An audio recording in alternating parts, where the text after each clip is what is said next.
Hola, soy Gohan, trabajo como hacker de manera profesional hace varios años y en el video de hoy te voy a enseñar a cómo hackear Choppy de Hack the Box, ¿vale? Si bien es una máquina fácil, trae cosas interesantes como inyecciones no SQL y además la revisión de un binario. Así que como siempre, nosotros partimos por el escaneo de puertos y servicios. Para eso utilizamos Nmap y lo que hice fue lanzar un scan con los siguientes flags, ¿vale? Con el menú SC indicamos en Nmap que queremos que se le utilicen los scripts por defecto. Es lo mismo que si yo hiciera un guión script igual de foul. Con el menú SV lo que indicamos a Nmap es que nos traiga las versiones de los servicios que se encuentran disponibles. Luego le pasamos la dirección IP, que no es más que nada que copiar y pegar acá. Luego con el guión P- lo que le indicamos es que se escaneen los 65.535 puertos. Con el triple verbose pedimos que el output sea con el mayor detalle posible. Luego con el guión PN lo que indicamos es que se evite hacer un ping en el momento de escanear. Luego tenemos el guión N para que se evite hacer la resolución DNS y el "-open" para que nos muestre la información de solo los servicios que se encuentran abiertos. Entonces acá ya tenemos el resultado de nuestro Nmap.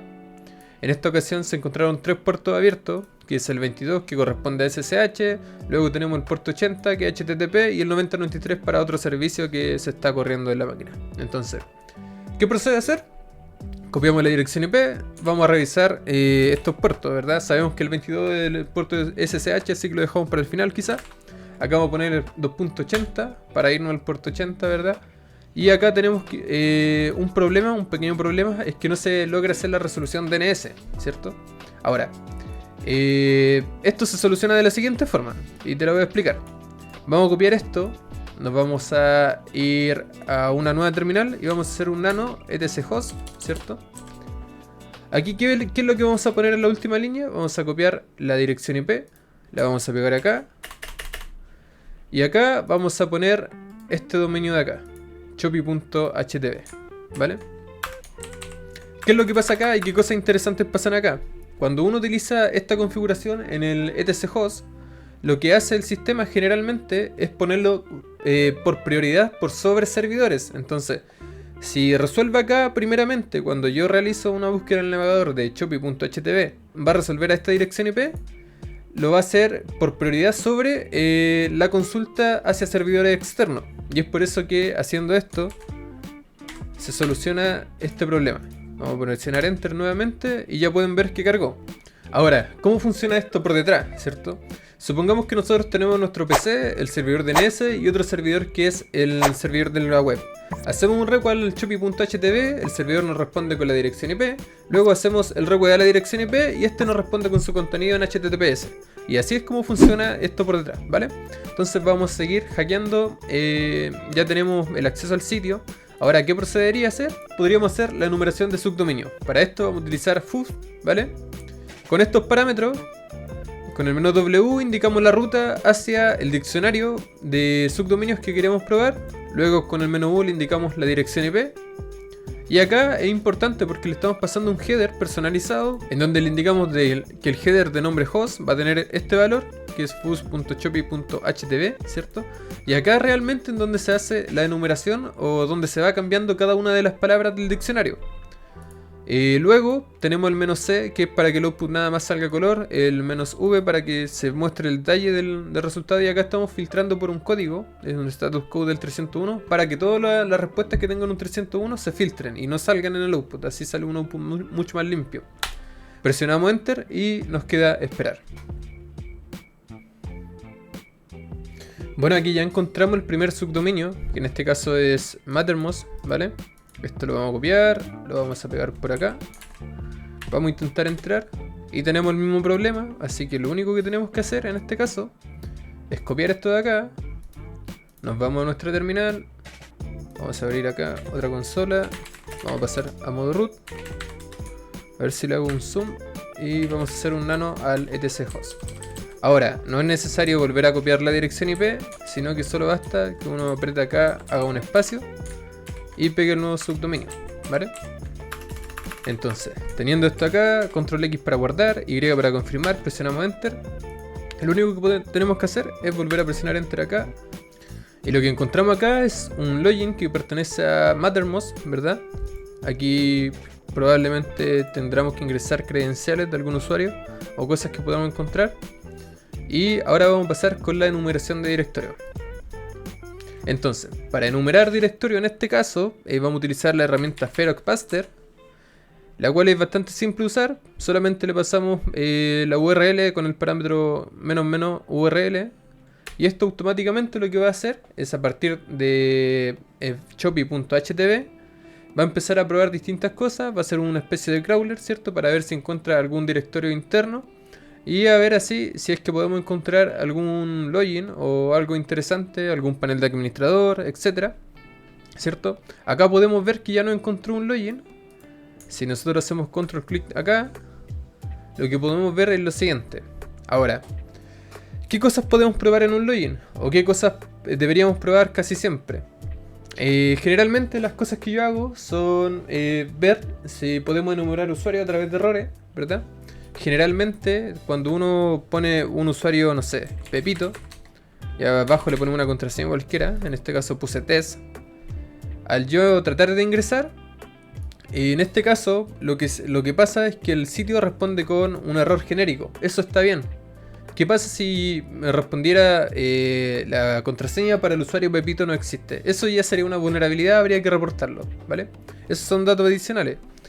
En este caso está respondiendo con un error genérico, entonces no podemos enumerar usuarios a través del error, ¿vale? ¿Qué otro tipo de cosas podemos hacer acá? Quizás probar contraseñas por defecto o credenciales por defecto, admin password, etc. Pero tampoco va por acá el asunto, sino que lo que viene acá es un tipo de inyección, pero no SQL. Ahora, ¿qué es lo que quiero que entiendan acá? Que la inyección SQL generalmente se prueba así, agregando una coma, ¿cierto? Yo lo que ahí estaría esperando por parte del servidor es que me respondiera por un error, ¿vale? Siempre y cuando sea un tipo de inyección SQL basada en error, ¿cierto? Es la única forma de que yo vea el error reflejado en la web. Ahora, probablemente en muchas de las ocasiones hemos tenido inyecciones SQL blind, ¿cierto? Y yo por la web no voy a ver ningún error, ¿cierto? Entonces tendría que empezar a jugar con cosas como el sleep, ¿cierto? Para ver si la respuesta se demora o no y ver si me está interpretando la consulta SQL. Ahora, ¿qué es lo que pasa en esta ocasión?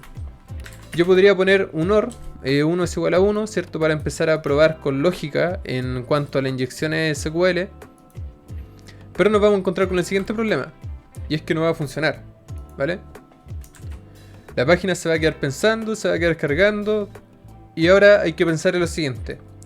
¿Qué otra forma tengo yo para generar un OR o una sentencia lógica que a mí me permita el paso, ¿cierto? Yo lo que en realidad ando buscando es que se genere en una parte de la consulta un true.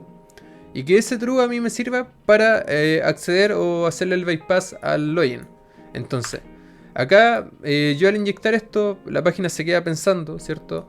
Y otra forma de las que tengo yo para hacer un OR en programación es usar un pipe o un doble pipe, ¿cierto? Va a depender del lenguaje de programación. Y bueno, aquí hay una cosa que quiero que entiendan bien, y es que se entienda un poco la diferencia de la inyección SQL tradicional a la inyección no SQL. Y es que yo igual me estuve viendo después algunos write-up después de resolver la máquina, y encontré que habían cosas que no se explicaban, que yo te las voy a explicar acá. Y es que, por ejemplo, la inyección no SQL no es que se pase directamente en la consulta SQL. Acá no estoy inyectando dentro de un select, por ejemplo, ¿okay? La diferencia es que acá yo estoy jugando con la lógica del lenguaje de programación. Y es por eso que yo acá puedo utilizar el doble pipe, ¿vale?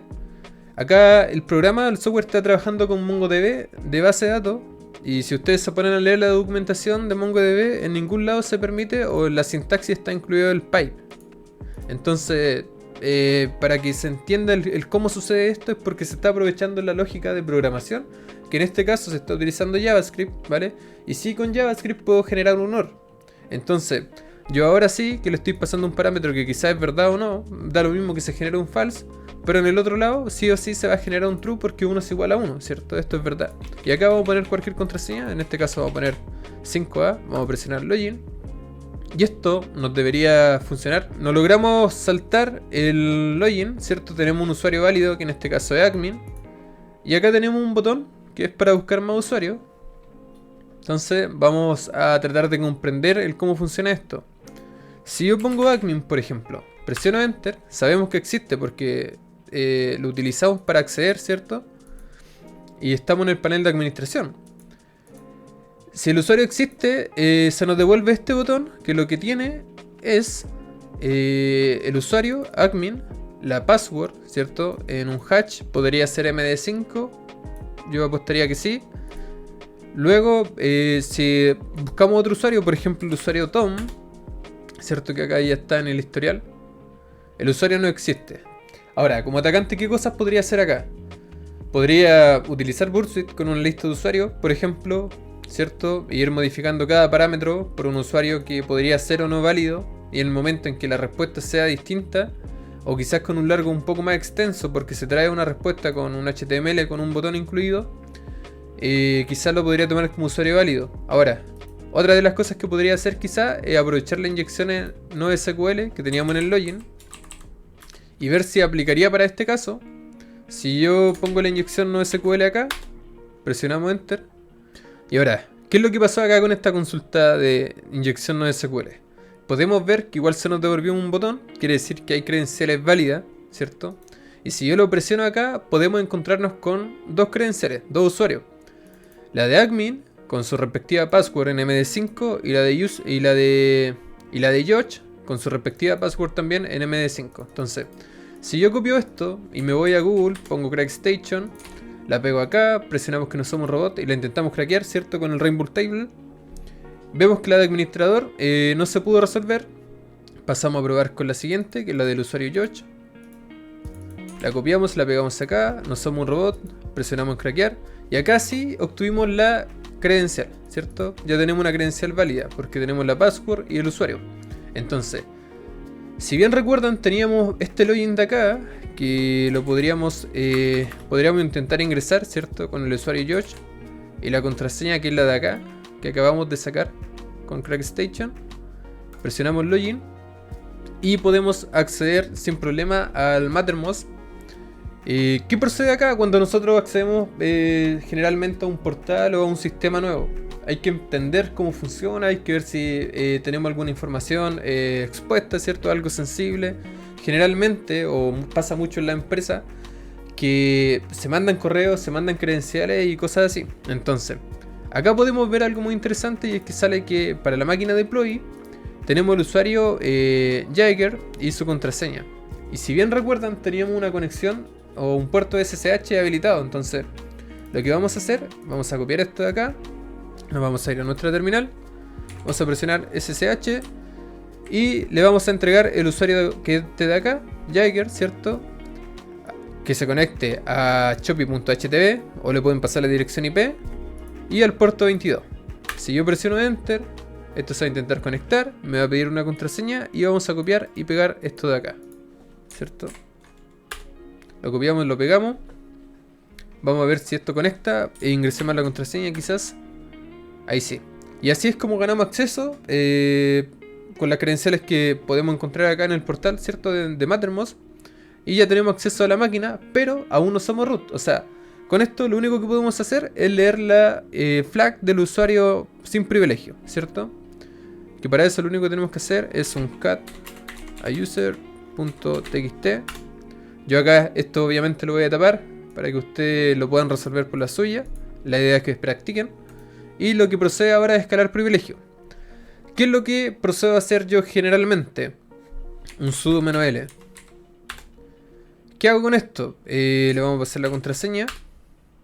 Con esto lo que trato de encontrar son binarios que se ejecuten como administrador, pero que no me pida la contraseña. O sea, yo con el binario o la ejecución del binario generalmente podría concatenar algo más, ¿cierto? Dependiendo del binario. Y así poder escalar a root, ¿cierto? Que es lo que estamos buscando en este caso. Acá podemos ver que tenemos este binario interesante que pertenece a la máquina deploy, ¿cierto? Que es la que se menciona acá atrás. Y vamos a ver qué es lo que hace este binario. ¿Qué pasa si yo lo copio y lo ejecuto? Me dice que tenemos un permiso denegado y es porque corresponde a deploy, ¿cierto? Entonces yo lo que voy a hacer es un sudo -u, le vamos a pasar al usuario deploy y vamos a intentar ejecutar esto. Dice, bienvenido George, ¿cierto? Acá me está pidiendo una contraseña y esta contraseña nosotros no la tenemos. La única contraseña que tenemos de momento es esta de acá, que pertenece a deploy. Si yo la pego, me sale como incorrecta. La otra contraseña que conocemos es esta de acá. Y pueden ver que me sale como incorrecto. Entonces, ¿qué es lo que podemos hacer? Nosotros necesitamos este binario para poder escalar privilegio a root, ¿cierto? Pero primero tenemos que entender qué es lo que está haciendo. Entonces, lo primero que voy a hacer es descargarme este binario a la máquina local, ¿cierto? A nuestra máquina de atacante. Y para eso lo único que tenemos que hacer es primero movernos al directorio en donde se encuentra este binario, que en este caso del usuario deploy, ¿cierto? Acá vamos a hacer un ls y acá podemos ver el binario, que es el que nos interesa, que es el que posiblemente lea este archivo. Si yo por ejemplo pongo un cat a creds.txt, me sale que no tengo permiso. Está bien. Entonces, vamos a intentar pasarnos este binario a nuestra máquina atacante. ¿Y cómo? Simplemente levantando un servidor Python, ¿cierto? Con Python 3, -m, http.server. Y esto lo que va a hacer automáticamente es compartir todo este directorio. Entonces, si yo me voy a la dirección IP de la máquina, en el puerto 8000, ¿cierto? Abrir un navegador acá, puerto 8000. Podemos ver los binarios o archivos que están acá. Ahora simplemente hay que hacer un clic acá, Password Manager. Y esto se nos mantiene acá, ¿cierto? Mantener. Y se nos descarga. Ahora, yo acabo de borrar el clon porque ya lo había descargado con anterioridad. Pero este es el binario que nos interesa. Vamos a hacer clic derecho acá, abrir una nueva terminal. Y vamos primero que todo a pasar nueva root, ¿cierto? Para tratar de tener siempre los mayores privilegios. Y vamos a hacer lo siguiente. Ahora, ¿cómo yo podría analizar un binario? Primeramente, quizás hacer un string a Password Manager. Strings, ahí sí. ¿Y esto qué hace? Generalmente lo único que hace en realidad es devolverme todos los strings, cierto texto que pueda ser legible a los humanos o a la vista humana, de un binario. Entonces yo podría filtrar quizás por password, cierto, que es lo que andamos buscando. Y acá podemos encontrar algunas cosas, pero no encontramos ninguna contraseña. Ahora, ¿qué otra forma tenemos de analizar un binario? Para este caso vamos a utilizar Ghidra, ¿vale? Que con Ghidra lo que podemos hacer es una especie de debugger, que lo que me hace es decompilar los binarios y así poder entender por detrás las funciones, el tema de las funciones. Entonces, yo acá ya tengo un proyecto creado, un proyecto activo que es Choppy-2, pero ustedes pueden crear uno acá en File, New Project, ¿cierto? Le ponen siguiente, le dan un nombre al proyecto y listo. Luego de esto, presionan este dragoncito de acá, que es el Code Browser, ¿cierto? Que este de acá. Esto lo único que va a hacer es cargar esta interfaz. Y teniendo esta interfaz abierta, lo que vamos a proceder a hacer es arrastrar el binario acá, ¿cierto? Lo arrastramos, presionamos en OK. Acá le ponemos que sí para que lo analice, ¿cierto? Y analizar. Esto hace un poco de prueba, nos trae un poco de información respecto al binario. Y listo. Y bueno, acá ya podemos ver un poco de la información del binario, ¿cierto? Esto es un mundo totalmente extenso. Yo nada más les voy a explicar las cosas que son necesarias para poder resolver esta máquina. Si nosotros nos vamos a function, ¿cierto? En donde se almacenan las funciones del binario. Generalmente lo que yo hago es irme a la función main, ¿cierto? Que es la principal. Y esto de acá, lo interesante es que nos decompila el binario. Y ahora, ¿qué es lo que tenemos acá? Qué interesante. Acá ustedes pueden ver la función que se utiliza para validar el login, ¿cierto? Acá podemos ver, por ejemplo, el error que se devolvía cuando nosotros ingresamos una contraseña correcta. Y acá tenemos la acción que se ejecuta al realizar la acción correcta, ¿cierto? Que tenemos que se hace un cat al home deploy creds.txt, ¿cierto? Que es lo que andamos buscando en este caso. Ahora, ¿qué es lo que yo estoy comparando o en dónde se está almacenando la contraseña? Ustedes pueden ver que acá al realizar la comparación en esta variable, pueden ver que se están concatenando distintos caracteres, ¿cierto? Para formar la variable.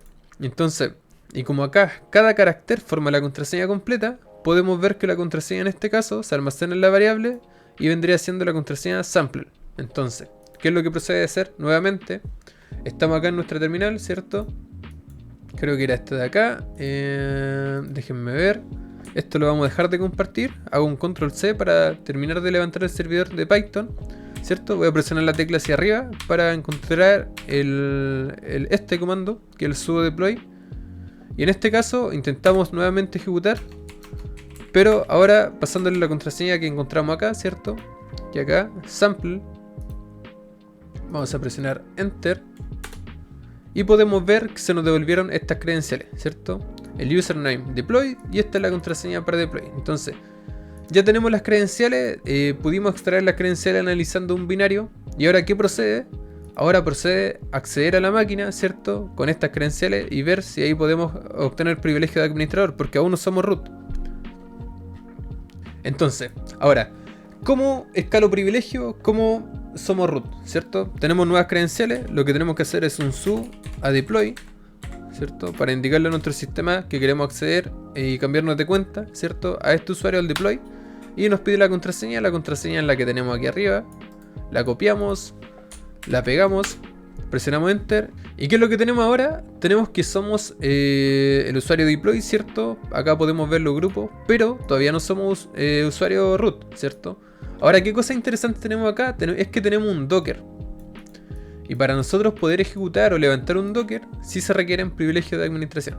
Entonces, vamos a aprovecharnos de esta instancia, de esta imagen de Docker, ¿cierto? Puedo hacer un Docker image para ver qué imágenes tengo corriendo. Y acá podemos ver un repositorio que se llama Alpine, ¿cierto? Que es el que vamos a utilizar para montarnos una imagen o montarnos el directorio raíz y así poder acceder a levantar una batch, ¿vale?